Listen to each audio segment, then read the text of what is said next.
अस्सलाम वालेकुम दोस्तों, आप यूट्यूब चैनल द पल्स देख रहे हैं। आज की वीडियो में हम आपको सारी डिटेल देंगे इस खुफिया मिशन के बारे जो अमेरिकी हुकूमत ने तैयार की थी नॉर्थ स्ट्रीम पाइपलाइनों को उड़ाने के लिए। नॉर्थ स्ट्रीम समुंदर की तह पे बैठी हुई दो पाइपलाइनें हैं जो रूस और जर्मनी को कनेक्ट करती हैं। नॉर्थ स्ट्रीम 1 को 2011 में मुकम्मल किया गया था, जबकि नॉर्थ स्ट्रीम 2 को 10 साल बाद 2021 में मुकम्मल किया, और जिसके ज़रिए रशिया यूरोप को अपनी सस्ती गैस फराहम करता था। और दोस्तों, सितंबर 2022 में एक हैरान कुन धमाका होता है जिसमें ये पाइपलाइनों को उड़ा दिया जाता है। एक सीनियर काबिल एहतराम सहाफ़ी सैमुर हर्श ने तहकीकात की और अमेरिका पे इल्ज़ाम लगाते हुए इस मिशन की डिटेल दी अपनी एक रिपोर्ट में, जिसका लिंक इस वीडियो की नीचे मैं शेयर कर रहा हूँ। यकीन करें, इसे पढ़कर ऐसा लगा कि हम कोई हॉलीवुड मूवी में हैं। तो दोस्तों, CIA ने रूसी पाइपलाइन उड़ाने का मंसूबा बनाया और मिशन अमेरिकी बहरिया को दी गई थी। और ये सुने, इस मंसूबे में नॉर्वे पूरी तरह शामिल था, यहाँ तक कि नॉर्वे की खुफिया तंजीम और फौज ने भी हाथ बटाया। हर साल जून के आसपास नेटो ममालिक अपनी सालाना जंगी मशकें बाल्टिक समुद्र में करते हैं, रूस की नाक के नीचे। सैमुर हर्श अपनी रिपोर्ट में इल्ज़ाम लगाता है कि 2022 की मशकों के दौरान अमेरिका ने स्पेशल डाइवर के ज़रिए इन रूसी पाइपलाइनों पर बम लगाए जो दूर से जब मर्जी ट्रिगर हो सकते हैं, और 3 महीने बाद 26 सितंबर 2022 को बूम, इन पाइपलाइनों को उड़ा दिया। सैमुर हर्श पूरा इल्ज़ाम बाइडेन पर लगाता है और कहा कि मिशन की मंजूरी इसी ही ने दी थी और मंसूबे में शामिल थे कौमी सलामती के मुशीर Jack Sullivan, secretary of state Antony Blinken और under secretary of political affair Victoria Nuland. Seymour Hersh को मालूमात एक ज़राए ने दी थी जो इस मंसूबे को करीब से जानता था, और ज़राए ने यहाँ तक कहा कि पाइपलाइन को साबोताज करना बुनियादी तौर पर रूस के खिलाफ अमेरिका की तरफ से एक जंगी अमल है। दोस्तों, ये सरासर पागलपन नहीं है तो क्या है? आपका क्या ख्याल है? अगर मेन स्ट्रीम मीडिया का शोर म्यूट करो तो सैमुर हर्श की ये जो रिपोर्ट है वो काफ़ी हलचल मचा रही है। सैमुर हर्श एक मशहूर सहाफ़ी है जिसने काफ़ी अमेरिकनों की नालायक हरकतों पर रोशनी डाली है। वियतनाम में अमेरिकी जंगी जराइम के बारे जो इसने रिपोर्ट लिखी थी, उस पर इसे आला तरीन पुलित्ज़र प्राइज़ का अवार्ड मिला था। ये काफ़ी अरसे से इस खेल पर नज़र रख रहा है और अमेरिकी हुकूमत में काफ़ी सालों से इसने अपने ज़राए और कनेक्शन बना ली हैं। तो इस सहाफ़ी ने काफ़ी अमेरिकन जराइम को बेनकाब किया, चाहे वो वियतनाम हो, इराक, ईरान या शाम, और यकीनी तौर पर अपने लिए उसने नाम बनाया है। आपने पहले ही अंदाज़ा लगा लिया होगा कि वाइट हाउस और CIA ने इस रिपोर्ट की तरदीद की और कहा कि रिपोर्ट सरासर गलत है। ये जवाब बिल्कुल हैरानकुन नहीं है, जानते हुए कि अमेरिकी कानून इनको झूठ बोलने की इजाज़त देता है। दर हकीकत CIA को सिर्फ US कांग्रेस के आला सतही अहदेदारों को खुफिया कार्रवाइयों के बारे आगाह करने की ज़रूरत है। इसी ही लिए बाइडेन ने CIA को ये मिशन सौंपी ताकि बात बाहर ना निकल जाए। तो दोस्तों, जब ये वाक़या हुआ तो बहुत से मीडिया ने रूस पर उंगली उठाते हुए देर नहीं की, कहते हुए कि यह हमला खुद उन्होंने अपने ऊपर किया है। कोई भी इसके बारे में थोड़ी सी भी तहकीक करे तो मगरबी मीडिया का इल्ज़ाम एक मजाक लगे। रूस अपने पाँव पर गोली क्यों मारेगा गैस की पाइपलाइनों को उड़ाकर, ये जानते हुए कि गुज़िश्ता साल यूरोप को तेल और गैस बेचने से हासिल होने वाली आमदनी रूस के सरकारी बजट को 45% तक चलाती थी। सैमुर हर्श अपनी रिपोर्ट में वाज़िया करता है कि ये अफवाह वाइट हाउस ने बहुत तरीके से फैलाई थी और तमाम मीडिया ग्रुप इस साजिश में शामिल थे। Russia is most likely behind this. The United States had nothing to do with it. That's just Russian propaganda and disinformation. अब देखते हैं कि इन्होंने ये कैसे मंसूबा बनाया। तो हर्ष के ज़राए के मुताबिक अमेरिकी हुकूमत रूस और यूक्रेन के हालात बिगड़ने से पहले ही नॉर्थ स्ट्रीम पाइपलाइनों को ख़त्म करने का मंसूबा बना रही थी। बेज़ाहिर 2021 में बाइडेन इंतज़ामिया मीटिंगों में मसरूफ़ थी कि नॉर्थ स्ट्रीम को कैसे तबाह किया जाए। इससे ये साबित होता है कि 14 महीने बाद रूस का यूक्रेन पर हमला कोई अचानक चीज़ नहीं थी। दोनों तरफ से तैयारियाँ ज़रूर जारी थीं। अमेरिका ने कभी भी ये पसंद नहीं किया कि यूरोप रूस से अपनी गैस फराहम करे, इस हद तक कि एक दिन ये ना हो कि यूरोप रूसी गैस का इतना मुताज हो जाए कि उनके खिलाफ जंग करने से इनकार कर दे। अमेरिका अच्छी तरह जानता है कि अगर आप लड़ने वाले ममालिक के दरमियान अमन लाना चाहते हैं تو ان کی معیشت کو ایک دوسرے پر انحصار کر دو، امن خود ہی آ جائے گا۔ اسی ہی لیے جنگ عظیم کے بعد یورپین یونین کا منصوبہ بنایا گیا تھا۔ یورپین ممالک میں جرمنی نے سب سے زیادہ ترقی کی سستی روسی گیس خرید کر۔ یہی وجہ ہے کہ یہ جنگ جرمنی کی انڈسٹری اور معیشت کو تباہ کر رہی ہے، لیکن اس کے باوجود جرمنی کچھ نہیں کر سکتا، اس لیے کہ یورپین یونین میں ہونے کی وجہ سے اپنی خود مختاری کو کھو بیٹھا ہے۔ تو دوستو، امریکہ روسی گیس پائپ لائن کو ختم کرنے کے لیے طے شدہ تھا۔ 7 فروری 2022 کو بائیڈن نے کیمروں کے سامنے کھلی دھمکی دی تھی کہ اگر رشیا نے یوکرین پر حملہ کیا تو روسی پائپ لائن نہیں رہے گی۔ Under secretary of state Victoria Nolan نے بھی 27 جنوری 2022 کو ملتی جلتی دھمکی دی تھی اور مزید فرمایا تھا کہ ہم جرمنی پر پریشر ڈال رہے ہیں کہ روسی گیس کے خواب دیکھنا بند کر دو۔ اور ستمبر میں جب ان پائپ لائنوں کو اڑایا گیا، امریکی وزیر خارجہ اینٹونی بلنکن اپنی خوشی اور جوش پر قابو نہ رکھ سکا اور کہا کہ یہ قدرت کی طرف سے ایک زبردست موقع ہے روسی گیس سے یورپ کو آزاد ہونے کا، اور مستقبل کے لیے اس موقع کا فائدہ اٹھانا یورپ کے لیے ضروری ہے۔ تو سیمر ہرش کی رپورٹ کے مطابق نارڈ اسٹریم کو تباہ کرنے میں ناروے کا بھی بڑا کردار تھا۔ ناروے نیٹو کا ایک ممبر ہے جہاں کافی برسوں سے امریکن فوج اپنی موجودگی کو بڑھا رہی ہے، اس حد تک کہ روس کی جاسوسی کے لیے ناروے ایک امریکن اڈا بن چکا ہے۔ دوستو، ہر سال جون میں نیٹو کے ممبران بالٹک سمندر میں جنگی مشقیں کرتے ہیں، جسے بالٹک آپریشن 22 جہاں بیل ٹاپ 22 کہا جاتا ہے۔ اسی مشقوں کے دوران امریکن فوج نے ڈائیورز بھیجے روسی گیس کی پائپ لائنوں پر بم لگانے کے لیے۔ پائپ لائن اڑانے کا آرڈر 3 مہینے بعد 26 ستمبر کو آتا ہے اور ناروے کی بحریہ امریکہ کا حکم پر عمل کرتی ہے اور سونار بوئیز کے ذریعے پائپ لائنوں کو اڑا دیا جاتا ہے۔ یہ سونار بوئیز ایک اسپیشل فریکوینسی کی آواز بھیجتی ہیں جن کو سنتے ساتھ جو 3 ماہ پہلے بم لگائے تھے وہ پھٹ جاتے ہیں۔ ہرش نے اپنی رپورٹ میں یہ بھی واضح کرنا ضروری سمجھا کہ نیٹو کا موجودہ سیکریٹری جینس اسٹولٹنبرگ پہلے ناروے کا وزیر اعظم رہا ہے، اس کے امریکن خفیہ اداروں کے ساتھ کافی گہرے تعلقات ہیں۔ ہرش کے مخبر نے کہا کہ اسٹولٹنبرگ وہ دستانہ ہے جو امریکن ہاتھ پر پورا فٹ بیٹھتا ہے۔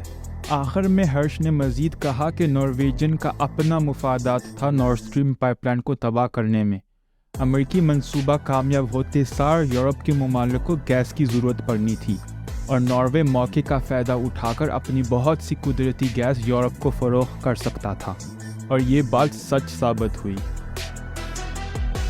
دوستو، سیمر ہرش کی رپورٹ میں ایک بہت دلچسپ واقعہ کا ذکر نہیں ہے۔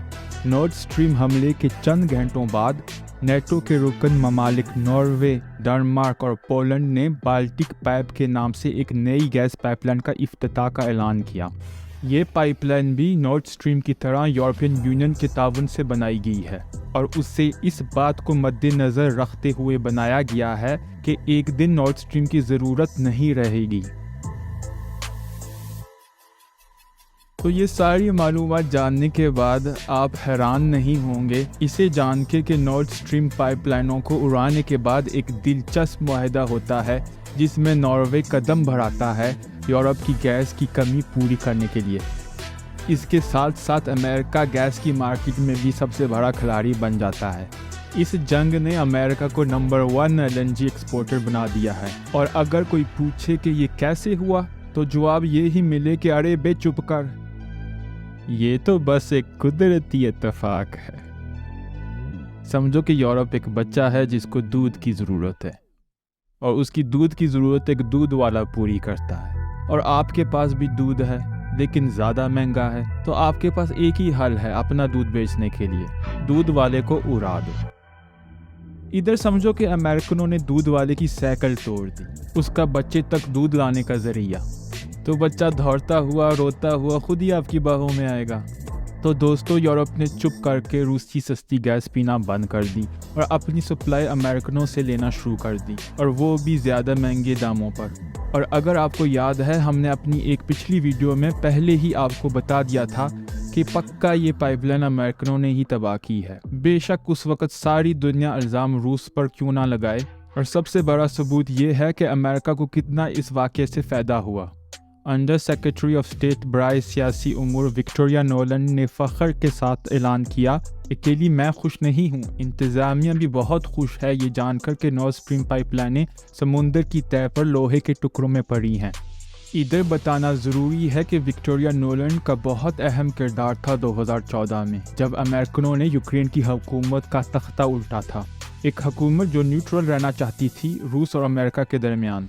विक्टोरिया नोलन की एक ऑडियो लीक हुई थी जिसमें बता रही थी कि किसको यूक्रेन का सदर अब बनना चाहिए। Questions of credibility are being raised after a private chat between two top U.S. diplomats was leaked online.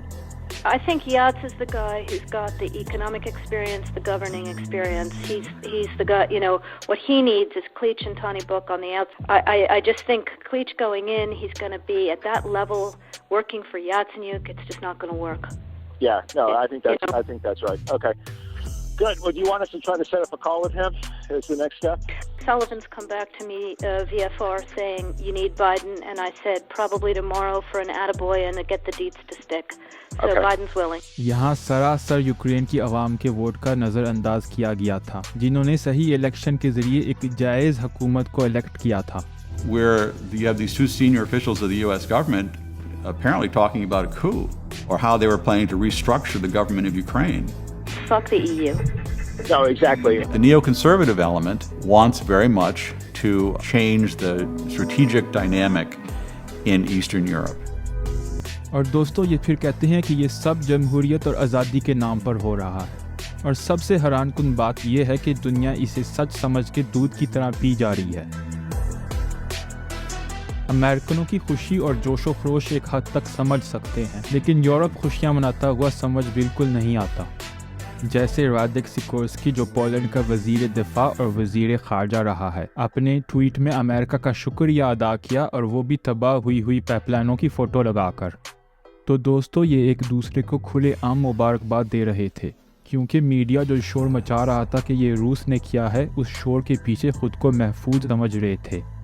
हैरानगी है कि मीडिया ने आलूदगी का एंगल नहीं छेड़ा और ना ही इसके बारे कोई आवाज़ें उठीं। धमाके से पहले अमेरिका नॉर्थ स्ट्रीम पाइपलाइन के ख़िलाफ़ एक मुआशी जंग लड़ रहा था, इसी ही लिए उन्होंने इस मंसूबे में जो भी कंपनियां शामिल थीं उन पर पाबंदियां आयद कीं और रूसी गैस खरीदने पर जर्मनी पर भी काफ़ी दबाव डाला, पाबंदियों की धमकी देकर। नॉर्थ स्ट्रीम 1 पाइपलाइन जर्मनी को रूसी गैस 2011 से फराम कर रही थी, और नॉर्थ स्ट्रीम 2 सितंबर 2021 में तमीर हो गई थी, लेकिन अमेरिकन दबाव की वजह से पाइपलाइन को कभी नहीं खोला गया था। इन दोनों प्रोजेक्ट को तमीर करने के लिए यूरोपियन ममालिक ने अरबों डॉलर लगाए थे। आज अमेरिका आके इनको उड़ा देता है और अगले तालियां मार रहे हैं। नॉर्थ स्ट्रीम 1 2011 में चांसलर एंगेला मर्केल की क़यादत में खोली गई थी। इस पाइपलाइन ने जर्मनी को सस्ती गैस फराहम की, जिससे जर्मनी के सनत व तिजारत को काफ़ी सपोर्ट मिली। यूरोप की मईशत को चलाने वाली कुव्वत जर्मनी है, इस हद तक कि जर्मनी यूरोप के गरीब मुल्कों को हर साल रकम फराहम करता है यूरोपियन ममालिक के दरमियान फ़र्क कम करने के लिए। देखा जाए तो बरसों से अमेरिका इस बात पर नाराज़ और परेशान है कि यूरोप रूस से गैस क्यों ख़रीद रहा है।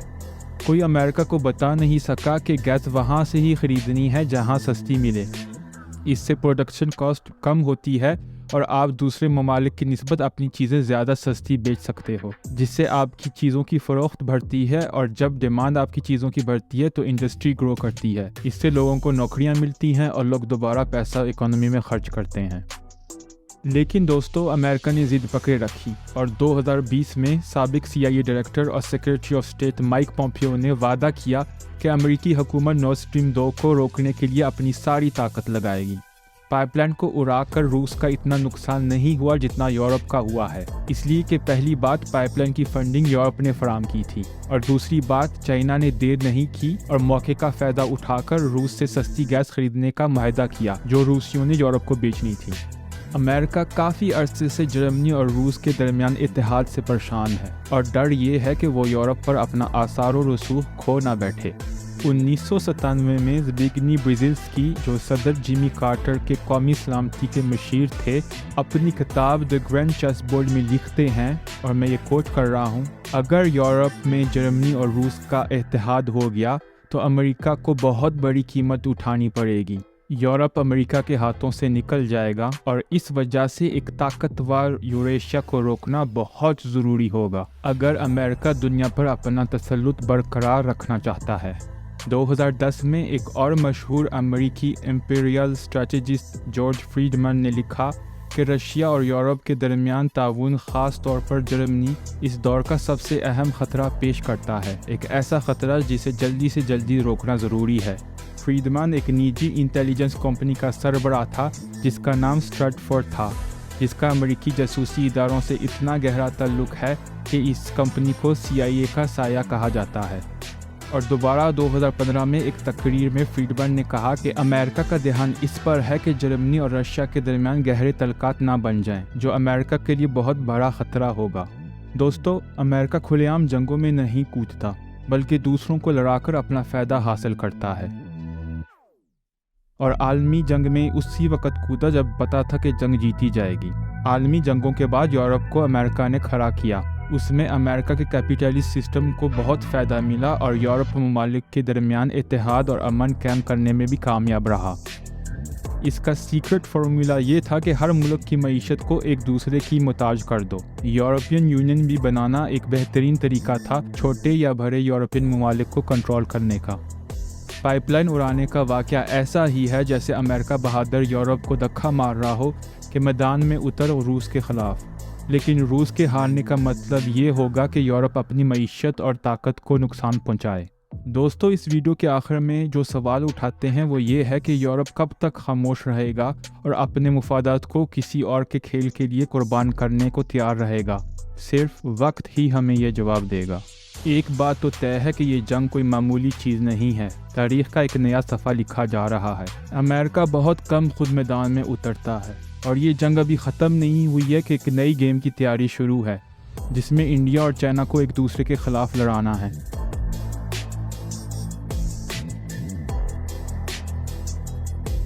आज के लिए इतना ही दोस्तों, हम अगली वीडियो में मिलेंगे। अल्लाह हाफिज़।